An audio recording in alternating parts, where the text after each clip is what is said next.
जो इस लोक में दूसरे का मांस खाते हैं, बहुत सावधानी से, दुर्गति होती, पक्का दुर्गति होती है। मांस खाने वाले ध्यान से सुन ले, पूर्व में जो किसी भी पशु का मांस खाते हैं उनको तो पहले नरक का दंड मिलेगा, फिर वही पशु बनेंगे, वैसे काटे जाएंगे। और जो ज्यादा पशुओं का मांस काट के खाते हैं तो उनके घर में घटना भी हो जाती है, कोई न कोई विनाशकारी घटना घटेगी।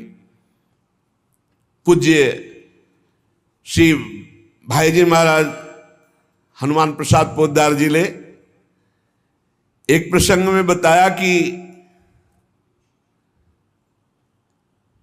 एक परिवार था जो बकरा और मुर्गी इनको घर में लाता और काट करके खाता। उनके 3 बालक थे, एक 4 महीने का था, एक 3-4 साल का था और एक 12 वर्ष का था।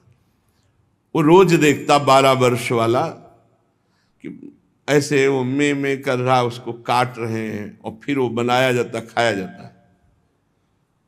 तो एक दिन अपने छोटे भाई को ले गया, उसकी बुद्धि खराब हुई और वही गड़ासा,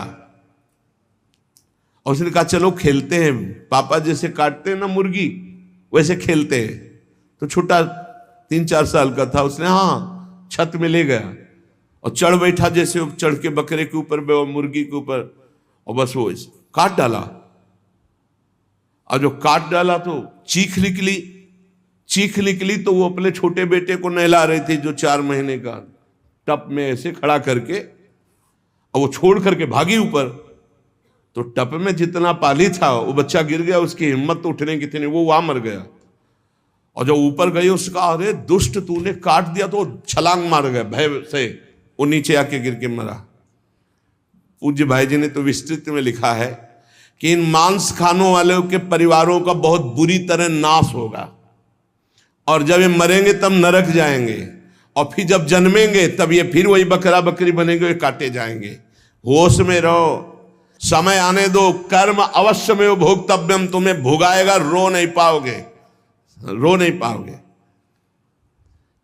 एक आगरे से आते थे तो उनका नाम मुश्किल है छोड़ पाना, बड़ी मतलब एक जैसे होता है ना रंगबाजी से, बड़ा आपका आदेश तो उसी का मुश्किल है छोड़ पाना। तो बढ़िया स्वर्णिम उसकी पट्टे की घड़ी और बढ़िया नक्शे से, हर दांत बता रहे थे कि हर समय पान खाते रहते हैं। 2-3 महीने में झांझरी फिर गई थी।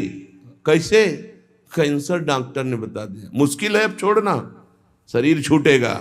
मर गया, मुश्किल है तो शरीर ही छूट जाएगा। इसका शरीर छूटना तो मुश्किल नहीं है, क्योंकि मरण धर्मा शरीर है। होश में पूरा परिवार नष्ट हो गया।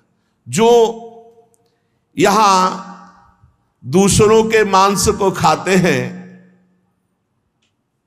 तो बड़े बड़े हाथियों से उनको पहले कुचलाया जाता है, चिरवाया जाता है, फिर कोल्हू में पेरा जाता है। बढ़िया आनंद लो। यहां जो कर रहे हो इसका बहुत लंबा हिसाब होगा। लोग सोचते हैं कि ये गप है, 5 मिनट में हिंसा की आजीवन कारावास, लाखों जुर्माना। तुम्हें यहीं से अनुमान लगा लो, यहां तो बहुत छोटा हिसाब किताब है, वो तो अनंत ब्रह्मांडों का हिसाब किताब है।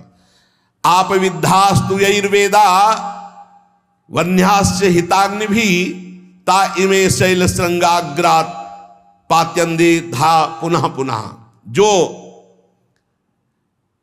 अपने पूर्वजों को पिंडदान नहीं देता, हवन नहीं करता, शास्त्र मर्यादा के अनुसार नहीं चलता, जो बिना पाणी ग्रहण किए व्यभिचार करता घूमता रहता है, ऐसों को बड़े बड़े ऊंचे पर्वत से नीचे खोपड़ी के बल फेंका जाता है। और जब नीचे गिरता है तो बड़ी बड़ी विषैली चींटियां चिपक जाती हैं और काटती है। अब और सावधानी की बात, जो पापी पुरुष के द्वारा दिया हुआ दान लेता है, स्वीकार करता है, पापी होश में ये रुपए की गड्डी नरक पहुंचा देगी। जो पापी पुरुषों द्वारा दिया हुआ दान लेते हैं, चाहे वो यज्ञ कराने के लिए, चाहे वो किसी भी कार्य के लिए, उन मनुष्यों को पत्थर के भवन में छोटे से ऐसे गैसील, बिल्कुल गैस ऐसी जहरीली, उसमें कीड़े की तरह उन्हें बंद कर दिया जाता, बाहर से कोई वायु नहीं, बंद। अब कितने हजार वर्ष, कितनी घबराहट है। अब सोचो, पत्थर के छोटे छोटे ऐसे भवन, उनमें गैस भरी हुई जहरीली, उसमें बंद कर दिया गया। दशांश लिया जाता धर्मात्मा पुरुष का, दशांश दान है धर्मात्मा पुरुष का, 100 मेहनत से कमाए। अब अगर तुम 10 रुपए दान कर दोगे तो बहुत बड़ी बात हो जाएगी। एक गरीब आदमी बड़ी मेहनत से अपना पेट पालता था, तो एक किसी व्यापारियों के संग में था। तो सब व्यापारी बड़े बड़े अपने अच्छे पदार्थ भोजन के, वो खिचड़ी लाया था घर से, कहीं यात्रा में था। उसका नाम भोला भी था। भोला एक किसान आदमी, तो अपनी थाल में रख के पानी भरने के लिए गया, इतने में कुत्ता आ गया। एक कुत्ता खा, वो दूर बैठ गया, कुत्ते को खा गया। सब व्यापारी उसका मजाक उड़ा रहे थे। फिर अपनी थाल ली, मांझ करके रख दिया, और जो जल था उसी को पी लिया। रास्ते में जा रहे थे, एक भयानक ब्रह्म राक्षस प्रकट हुआ। अलग अलग कोटि के प्रेत भी होते हैं, अब तो सबके होश उड़ गए। भोला एकदम सीधा आदमी था। ब्रह्म राक्षस ने कहा सबको मार देंगे हम व्यापारियों। तो भोला ने कहा शुरुआत हमसे करो। तो उनका तुम्हारे ऊपर तो हाथ नहीं उठा सकते। क्यों? क्योंकि तुमने कभी बेईमानी नहीं की, धर्म से कमाए हो, और आज तुमने इतना बड़ा पुण्य किया कि भूखे थे, अपनी मेहनत की कमाई की खिचड़ी कुत्ते को खाने दिया।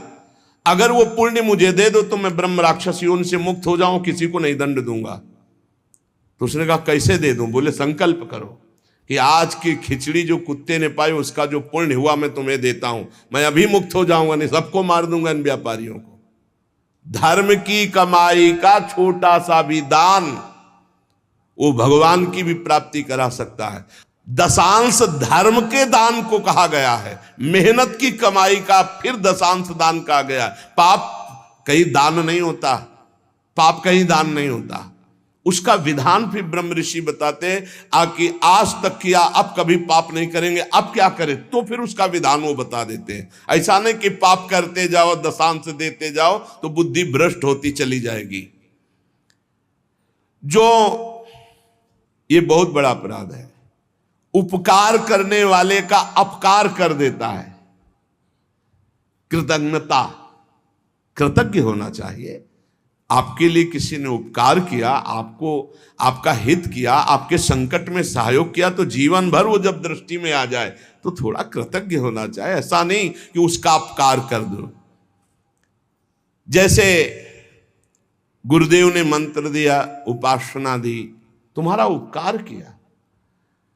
खोटी बुद्धि वाला जो कृतज्ञ नहीं रहता, उसको यहां तप्त कुंभ नामक नरक में गिराया जाता है। ये बहुत दुख देने वाला है, ताप ही ताप। और इसमें 80 पत्रवन नरक में जैसे तलवारें हैं, ऐसे किनारे किनारे तलवारें हैं।